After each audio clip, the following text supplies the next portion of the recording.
अक्षरों और रसों छंदों और मंगलों की करने वाली माँ सरस्वती जी और गणेश जी की मैं वंदना करता हूँ कि सबसे पहले स्वामी तुलसीदास जी, माँ सरस्वती जी और गणेश जी की वंदना सभी देवी देवताओं को मना रही हैं, पूज रही हैं कि अभी सभी ने मिलकर गणेश पूजन करवाया, सतगुरुदेव के आशीर्वाद को पाया। तो तुलसीदास जी ने भी इस श्री रामचरितमानस को लिखने से पहले सबका आशीर्वाद पाया कि माँ सरस्वती जिसके कंठ के ऊपर बैठ जाती है तो उसका कंठ क्या हो जाता है, रसीला, स्वर वाला। और तुलसीदास जी गणेश जी की भी वंदना कर रहे हैं और माँ सरस्वती को भी मना रही हैं।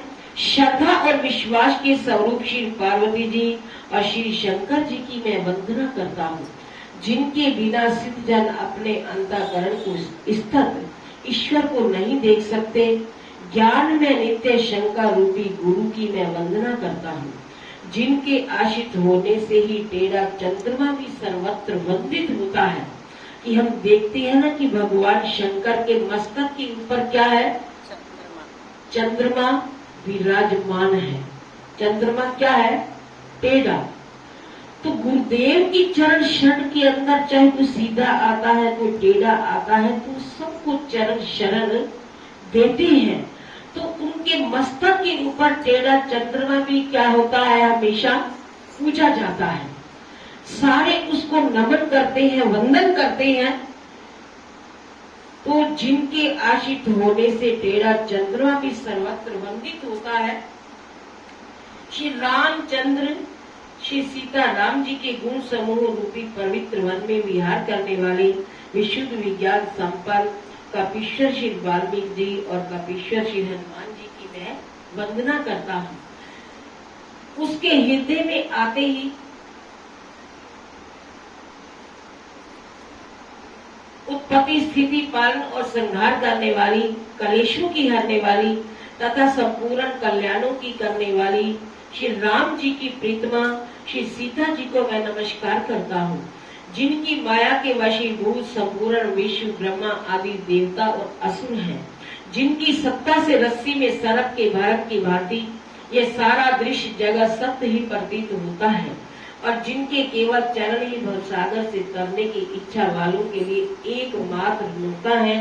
उन समस्त कारणों से परे और सबसे राम कहने वाले भगवान हरि की मैं वंदना करता हूँ।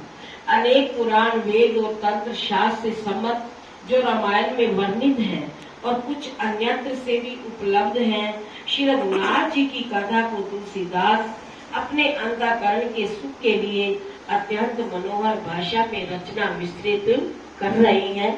कि देखो ये रामचरितमानस ग्रंथ हम सबके बीच में कितना पूजनीय है कि घर के अंदर कोई भी खुशी का कार्य करते हैं तो हम श्री रामचरितमानस का पाठ करवाते हैं या सुंदरकांड का पाठ करवाते हैं। तो ये खुशियों को देने वाला है। जो श्रद्धा और विश्वास से इसको पढ़ता है, सुनता है तो उसकी सारी कारज रास हो जाते हैं। कि भक्ताने कारज आप खलोया, भक्ताने कारज आप खलोया, कम करावन आया ना। भक्तों का हर कार्य करवाने के लिए सतगुरुदेव आप होते हैं। कि तुलसीदास जी ने प्रभु श्री राम जी के चरणों को पूछा, मनाया, तो उसका कोई काम रुका? तो तुलसीदास जी को प्रभु श्री राम जी ने और भगवान शंकर ने अपना पावन आशीर्वाद दिया कि आप इसे लिखना प्रारंभ करें। कि अगर आपका कहीं दोहा, सवैया, छंद, चौपाई, सोठा कहीं भी आपको कुछ भूल जाए या ना समझ आए तो वही लेखनी को छोड़ देना, रख देना और आप प्रभु की भक्ति के अंदर लीन हो जाना।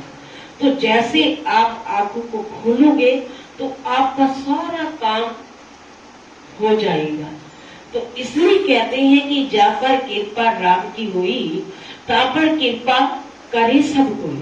तो वहां सतगुरुदेव का आशीर्वाद, प्रभु श्री राम जी का आशीर्वाद सब कुछ करवा देता है। हमारी भावना के अंदर फर्क नहीं होना चाहिए।